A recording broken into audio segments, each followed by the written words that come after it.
Mungkin kita akan bertanya, apa itu neraka jahanam? Karena tidak terlihat oleh mata kita. Sehingga banyak orang Islam tatkala mendengar ayat-ayat Allah yang berisi tentang neraka, itu hatinya tidak bergetar, tidak takut. Banyak pelaku-pelaku maksiat, pelaku-pelaku dosa, padahal dia orang Islam, tatkala membaca atau mendengar atau mendengarkan penjelasan tentang ayat-ayat Allah yang berbicara tentang neraka, itu hatinya sedikit pun tidak ada rasa khawatir, tidak ada rasa takut. Mengapa? Karena tidak bisa dilihat. Tidak bisa dilihat oleh matanya, oleh mata manusia.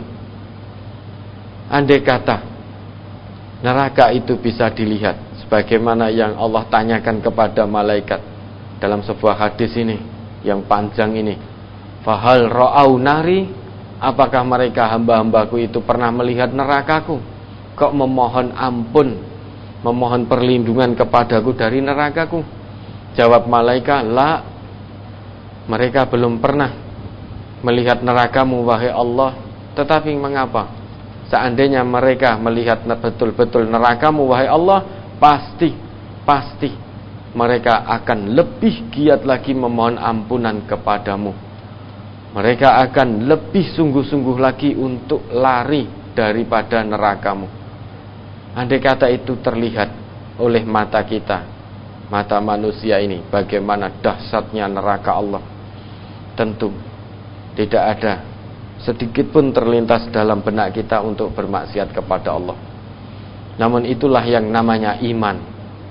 Meski neraka itu belum terlihat atau tidak terlihat oleh mata manusia, namun hati ini tetap mengimaninya, yakin pada sesuatu yang gaib yang Allah beritakan di dalam Al-Quran, dan juga Rasulullah sebutkan di dalam hadis-hadisnya yang sahih. Itulah yang namanya iman. Yakin pada sesuatu yang tampak, itu disebut ilmu.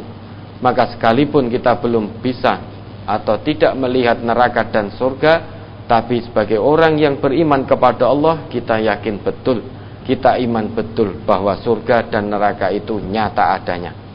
Mungkin saat ini kalau dalam benak kita ini kita mengatakan bahwa dunia ini nyata, akhirat hanya cerita, kita akan tahu pada akhirnya nanti akhirat adalah nyata dan fakta selama-lamanya. Dunia tinggal cerita. Maka kalau hati ini masih ada iman dan kita masih suka memfitnah, menimpakan madarat kepada orang lain, pada saudara iman kita, maka fatubu ilallahi taubatan nasuha, segera bertobat kepada Allah. Karena ancamannya tidak main-main dan sangat-sangat serius. Neraka jahanam walahum azabul harik, dan bagi mereka azab neraka yang membakar. Sedangkan dalam sebuah hadis sudah pernah kita jelaskan bahwa panasnya api neraka itu, naruhum hadhihi ma yuqadu banu Adam bisab'ina juz'un wahidun min sab'ina juz'an naru jahannam. Jadi apimu ini, api yang dinyalakan oleh anak Adam, yaitu oleh manusia, api di dunia ini merupakan juz'un wahidun, hanya satu bagian saja, min sab'ina, dari 70 juz'an, dari 70 bagian neraka jahanam, dari 70 api jahanam. Kalau kita mau letterlek hadis itu, andai kata puncak panas api di dunia itu 1300 derajat Celcius, coba kalikan 70, maka akan ketemu angka kurang lebih 70 kali 1300, kurang lebih 91.000 derajat Celcius. Itu kalau kita letterlekan seperti itu. Pernah gak kita melihat panas 91.000 derajat Celcius? Tentu tidak pernah.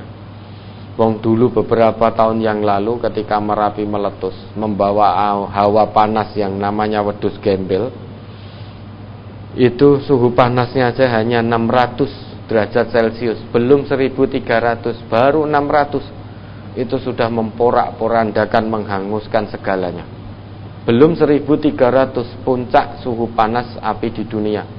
Baru 600 separuhnya itu sudah menghancur, meluluh lantakkan segalanya. Apa yang dia temui dihancurkan, dihanguskan.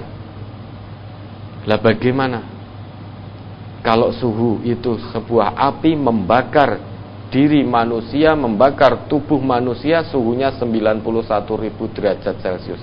Tidak bisa kita bayangkan. Padahal yang namanya neraka tentu lebih panas dari 91.000, tentu lebih panas.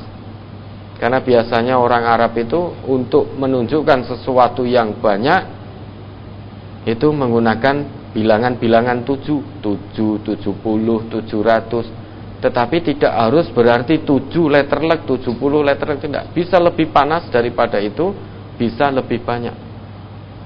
Nah makanya kalau kita orang yang beriman, kita takut betul, maka kita berhenti. Apalagi amanahnya sebagai seorang pemimpin.